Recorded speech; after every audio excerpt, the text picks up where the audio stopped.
Bonjour, merci à toutes et à tous de vous joindre à nous pour ce webinaire d'HEC Paris sur notre programme court Sustainable Transition Management qui sera animé par Bénédicte Fèvre-Tavignou, professeure associée à HEC Paris. Je suis Claudia Machado, conseillère formation pour ce programme. Je serai votre point de contact pour toute question concernant la formation et le processus d'inscription. Et c'est un réel plaisir d'être avec vous tout au long de la session. Avec nous aujourd'hui, nous avons également Johanna Elou, qui est la Teaching Assistant de ce programme.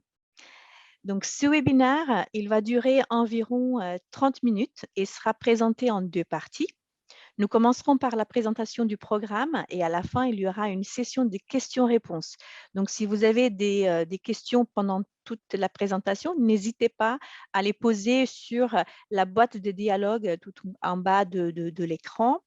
Voilà, et à la fin, on répondra à toutes vos questions.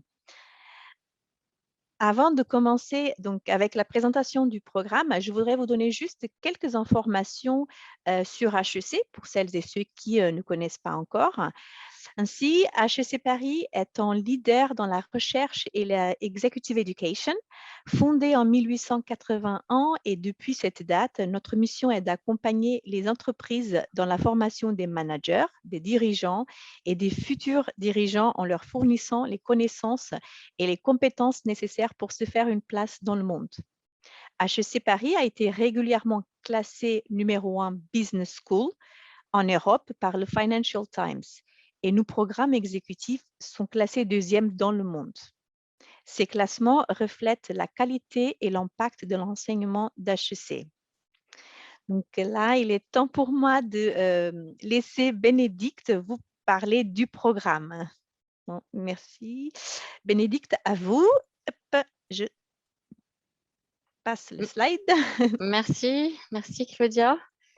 Oui, rapide présentation me concernant. Donc, je suis professeure en stratégie et j'ai co-créé le master développement durable en 2003 à HEC et la chaire social business en 2008. Et maintenant, je suis directrice exécutive de l'Institut Society and Organizations où voilà, on étudie le sujet de la relation entre l'entreprise et la société.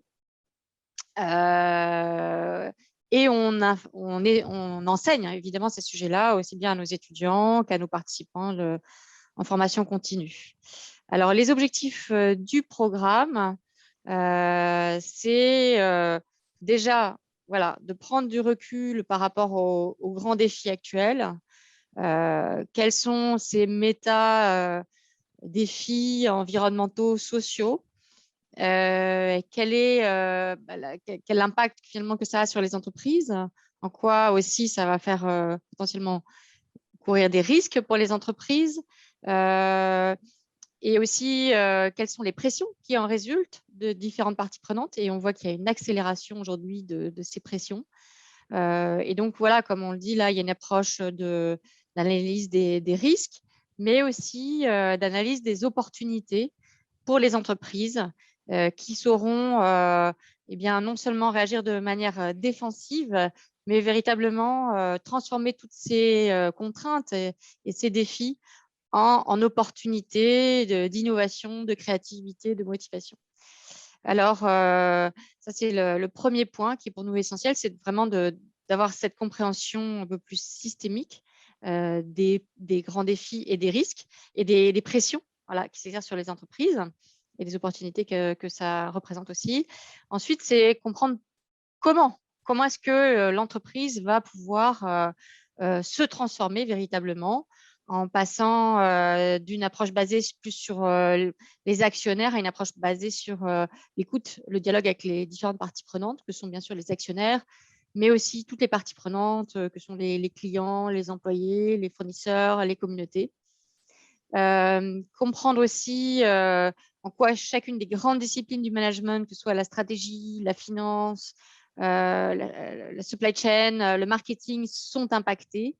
Et aussi étudier les modèles économiques innovants qui vont en découler, en résulter, comme dans le domaine de l'économie circulaire et dans le domaine de l'économie inclusive, voilà, pour donner accès aux biens et services à tous et au travail à tous. Et un troisième objectif de ce programme, c'est d'aider les participants, donc vous, si vous êtes intéressé, à se questionner, à revisiter son propre rôle, à s'interroger sur sa propre contribution, éventuellement dans son rôle actuel ou dans d'autres rôles, à travers voilà, aussi l'acquisition peut-être de nouveaux outils et de nouvelles méthodes. Donc voilà les grands objectifs du programme. Maintenant, je propose de passer à la slide d'après qui est autour du déroulé lui-même.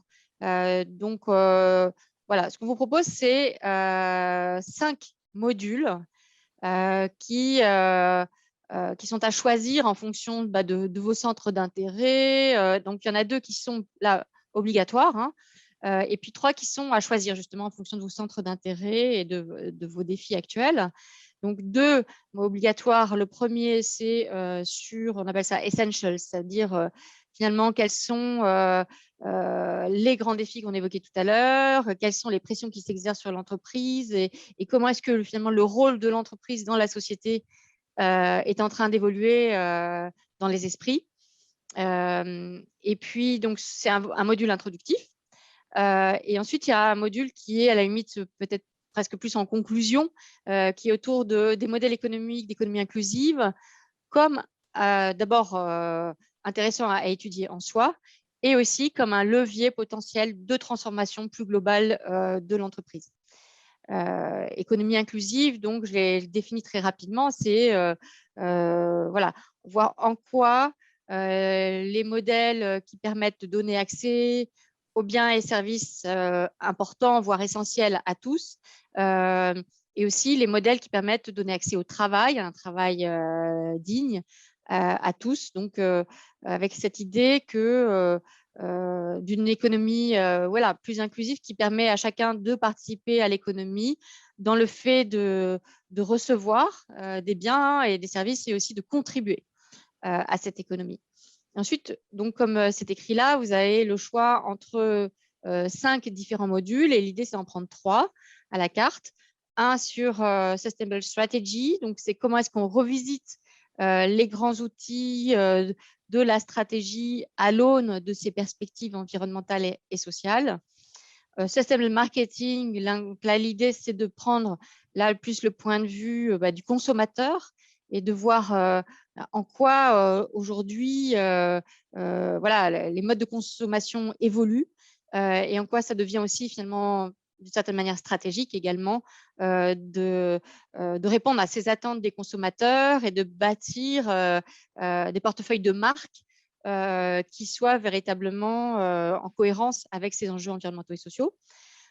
Un troisième qui est autour de Sustainable Value Chains ou Supply Chain, donc c'est là l'analyse du cycle de vie du produit, comprendre finalement les différentes externalités relatives à toutes les étapes de la chaîne de valeur en fait, hein, et les risques associés à ces externalités en termes de réputation, des risques légaux, etc. Et puis finalement d'adopter une approche beaucoup plus d'économie circulaire qui permet voilà, de penser différemment la chaîne de valeur. Un module également sur Sustainable Finance, où là, l'idée, c'est de prendre la perspective des investisseurs et de mieux comprendre pourquoi les investisseurs s'intéressent de plus en plus à ces sujets-là, aux enjeux environnementaux et notamment de climat aujourd'hui qui deviennent très, très présents dans le monde de la finance, dans les exigences des investisseurs, aussi aux enjeux de biodiversité. Et on voit aussi maintenant que les enjeux sociaux voilà, prennent aussi et vont prendre, c'est notre point de vue, de plus en plus d'importance également dans la perspective des investisseurs. Et également un module sur Sustainable Governance, où là, c'est l'idée de revisiter les différents leviers de gouvernance externe et interne qui permettent justement aussi, qui favorisent cette transformation de l'entreprise vers voilà, un modèle soutenable et donc cette contribution de l'entreprise à la transition environnementale et sociale. Alors ensuite, la slide d'après, c'est voilà, ce qu'on vous propose, c'est une pédagogie flexible qui permette à chacun d'avancer à son rythme. En même temps, il y a aussi des dynamiques collectives, donc il faut trouver le juste équilibre entre avancer à son rythme et puis aussi participer à cette dynamique collective. Et puis avec une grande diversité de leviers pédagogiques, d'outils pédagogiques proposés, avec des vidéos académiques qui durent en général 7-8 minutes maximum. Et puis, des études de cas, des témoignages, des quiz, des discussions, des articles à lire, etc. Donc, avec aussi des interactions en direct, en digital, hein, mais autour de webinaires avec les professeurs de chacun des modules, donc avant chaque module. Et puis, la notion d'interaction, de communauté apprenante, avec donc tous ces échanges entre pairs et ces forums qui créent aussi beaucoup d'apprentissage, de richesse en fait, d'apprentissage. La charge de travail, elle est d'environ 6 à 8 heures, on va dire, sur chacun des modules, donc sur les 5 modules que vous aurez, et sur une durée d'environ 5 mois. Et tout au long de la formation, voilà, vous bénéficiez de l'accompagnement de l'équipe pédagogique du programme qui écoute, qui répond à vos questions, qui transmet aussi les questions aux enseignants avant les webinaires et qui vous accompagne finalement voilà, dans le déroulé du programme. Dernière slide. Ah oui, donc là, Claudia va vous expliquer plus en détail les étapes de la candidature et les modalités. Merci Bénédicte. Donc maintenant que vous avez entendu parler du programme, donc je suppose que vous vous demandez ce qu'il faut faire pour postuler. Donc c'est assez simple. Donc déjà, je vous donne l'information pour ceux et celles qui ne connaissent pas. Donc la prochaine date, la prochaine session, donc elle va démarrer le 21 juin. Donc très bientôt. Et le processus d'inscription, donc il est assez simple. Donc on démarre par un court entretien qui peut être, bon là j'ai laissé téléphonique, mais ça peut être un entretien aussi par mail. Hein. Donc c'est vraiment un entretien qui nous permettra de connaître un peu votre parcours professionnel et vos besoins en matière de formation. Et donc à la suite de cet entretien, on va vous envoyer un bulletin d'inscription qu'on vous demandera de le remplir et après de nous retourner signer pour pouvoir confirmer votre inscription. Donc, une fois tout cela effectué, donc après, l'équipe programme vous enverra donc les liens de connexion, donc toutes les informations pour pouvoir suivre la formation. Donc, comme vous voyez, voilà, c'est assez simple. Donc là, donc il nous reste quelques minutes. Donc, je vous propose de poser vos questions sur la boîte de dialogue. Et entre-temps, donc, je vous laisse mes contacts pour que si vous avez d'autres questions à la fin du webinaire ou si vous souhaitez me contacter par téléphone ou par mail, donc n'hésitez pas. On est là pour vous accompagner. Donc, ça sera avec un grand plaisir. Donc, voilà, n'hésitez pas à vous poser vos questions. Donc, je vérifie déjà s'il y a non, pas encore de questions. Est-ce qu'elles peuvent être posées oralement aussi, Claudia? Normalement, non, c'est plutôt directement ah oui, sur la d'accord, boîte c'est directement de sur dialogue, oui. Ouais. Donc, il y a deux boîtes. Donc, il y a une qui s'appelle discussion et l'autre Q&R. Donc, c'est soit l'une, soit l'autre. On les reçoit dans les deux. Bon, pour l'instant, il n'y en a pas. Ne soyez pas timide. Hein. Ah oui, donc quel est le coût de la formation? Donc, bonne question. Donc, c'est 3 600 € la formation, donc par personne. Pareil, donc les cours seront en anglais, en français ou en anglais. Donc, on demande donc les connaissances des deux langues. puisque la formation, donc les vidéos, elles sont en anglais, avec la possibilité de choisir au sous-titrage en français, mais les échanges se feront dans les 2 langues. Donc, du coup, c'est pour ça qu'on demande une connaissance des 2 langues pour pouvoir après échanger tout au long de la formation avec tous les participants. D'autres questions?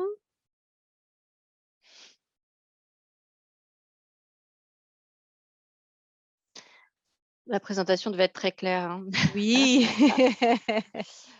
Pour reprendre un peu de recul, hein, pour vous laisser réfléchir à vos questions, voilà, nous, nos convictions, évidemment, derrière cette formation, c'est que, d'une part, les défis actuels sont immenses, comme vous le savez, hein, changement climatique, les défis liés à la biodiversité, tout ce qu'on appelle les limites planétaires, hein, mais aussi les enjeux sociaux, la montée des inégalités, que tout cela, évidemment,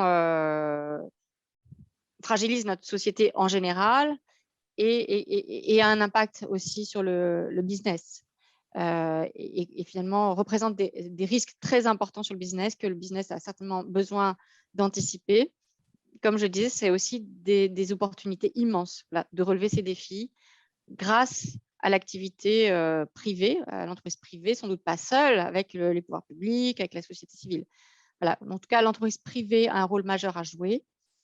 Et nous, on pense que bien, c'est vrai que c'est un changement de perspective, en fait, où finalement, ça questionne même le rôle de l'entreprise dans la société et la raison d'être de l'entreprise. Et ça signifie en tout cas que l'entreprise ne peut plus se désintéresser des impacts qu'elle a sur la société à travers ses activités dans toute sa chaîne de valeur. Et qu'elle a une responsabilité, clairement, par rapport à ces impacts, ce qu'on appelle parfois aussi les externalités, et qu'il est temps de se réinventer et que ces sujets-là sont des leviers de réinvention, d'innovation par ailleurs, et que les entreprises qui continueront de performer demain, eh bien, ce seront celles qui auront pris ces sujets-là à bras-le-corps et auront anticipé ces sujets. Et je vois que d'autres questions arrivent, donc ça, c'est parfait. Merci, Je laisse Bénédicte. Claudia y répondre.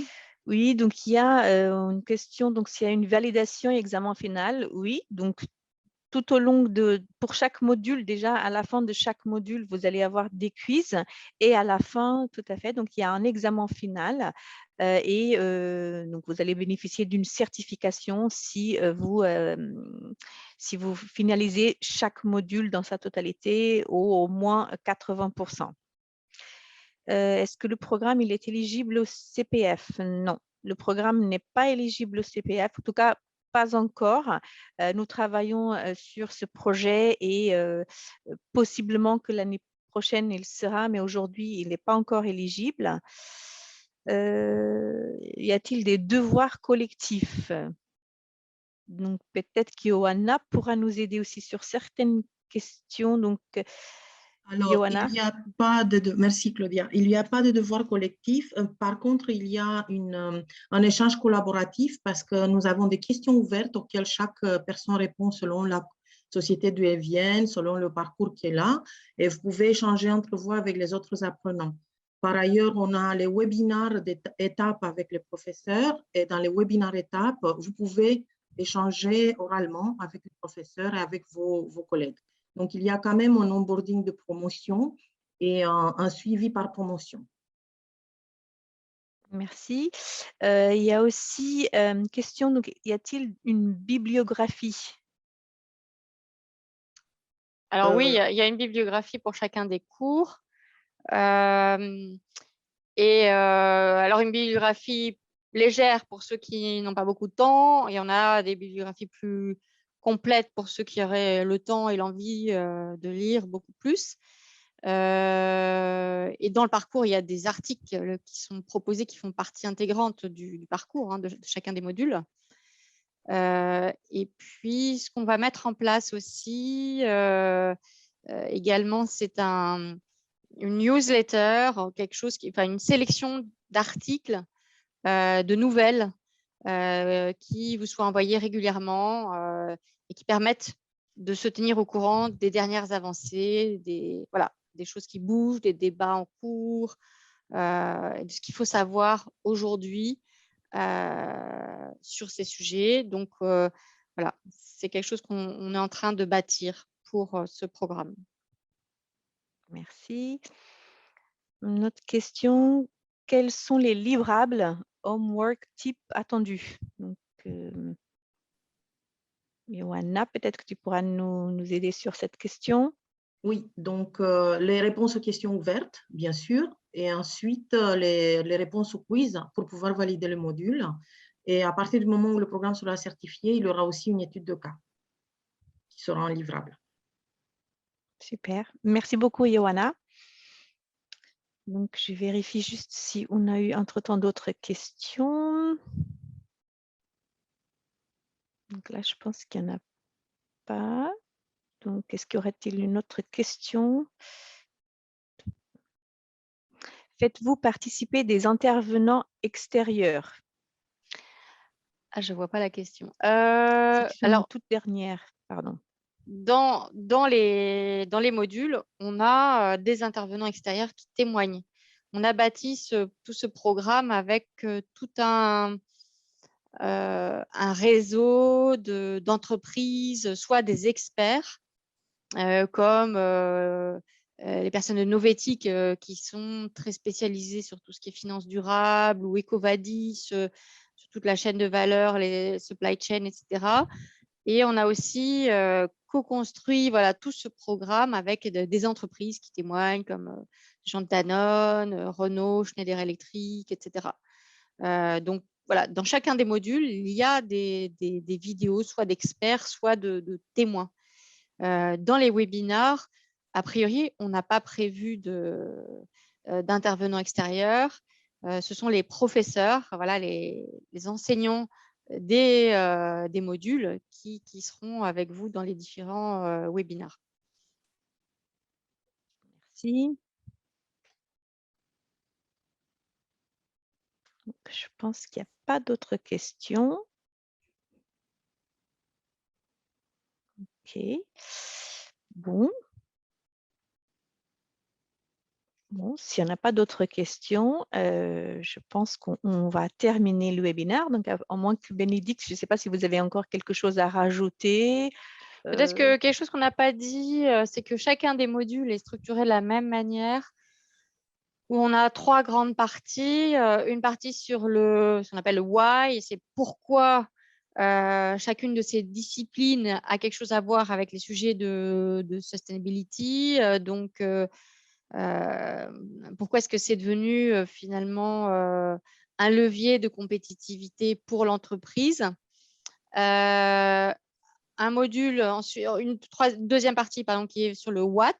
Qu'est-ce que concrètement les entreprises peuvent faire sur cette thématique particulière, par exemple sustainable marketing ou tout ce qui est autour de la chaîne de valeur, et qu'est-ce que concrètement les entreprises font ou peuvent faire. Et ensuite, on a une troisième partie qui est autour de how, les tools and methodologies. Donc, c'est vraiment des outils méthodologiques là sur le comment. Voilà, on rentre dans quelque chose d'un peu plus technique dans la troisième sous-partie. Et donc, on a ces why, what and how, ces 3 structures là, ces 3 sous-parties au sein de chacun des modules. Merci. Merci Bénédicte. Bon, nous avons attendu donc la fin de ce webinaire. Donc, j'espère que nous avons pu répondre à toutes vos questions. Donc, après, si nous avons manqué certaines questions ou si vous n'avez pas osé à les poser maintenant, donc sachez que vous pouvez revenir vers moi par mail ou par téléphone après la session. Donc, je serai ravie d'échanger avec vous après ce webinaire. Donc, merci encore à tous et à toutes d'avoir pris le temps d'être avec nous aujourd'hui. Et un grand merci à Bénédicte et à Johanna pour votre participation à cette présentation de programme. Merci beaucoup. Bonne journée. À bientôt. À bientôt. Bonne journée.